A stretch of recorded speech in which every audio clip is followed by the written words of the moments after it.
Hello everybody, if you know the correct answer of this question, please post it in the comments below.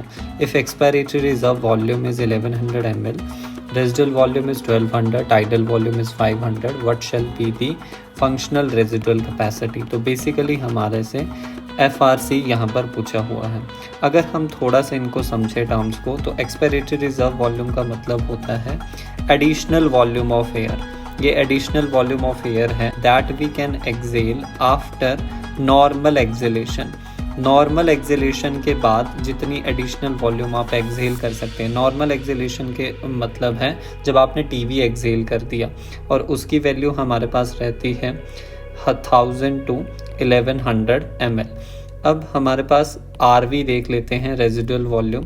Residual volume ये हमारे पास वो volume of air है जो कि all times lungs में रहती है इवन आफ्टर फोर्सफुल एक्सपीरेशन। जब आप फोर्सफुल एक्सपीरेशन भी कर देते हैं उसके बाद भी रेजिडुअल वॉल्यूम आपके पास लंग्स में रहती है, that is about 1100 to 1200 ml।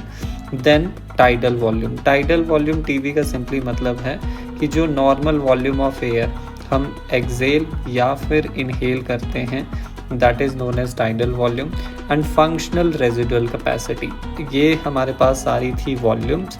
अब हमारे पास कैपेसिटी है। कैपेसिटी का मतलब है फंक्शनल रेजिडुअल कैपेसिटी। रेजिडुअल का क्या मतलब है? जो बच जा रही है।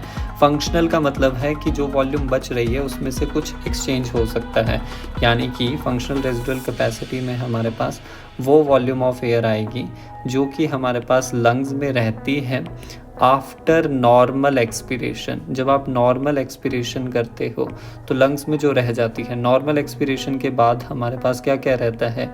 एक तो ERV रहेगा, expiratory reserve volume, and the residual volume भी हमारे पास प्रेजेंट रहेगा। तो FRC को हम क्या बोल सकते हैं? FRC contains ERV and RV। तो हमारे से क्वेश्चन में FRC ही पूछा है। ERV हमारे पास दे रखा है 1100, रेजिडुअल वॉल्यूम दे रखा है 1200, which comes out to be 2300 ml। तो C इज़ आर आंसर। और यहाँ पर टाइडल वॉल्यूम का कोई रोल नहीं था, ये सिर्फ आपको कंफ्यूज करने के लिए दिया गया था। For more such videos and concepts do like, share and subscribe.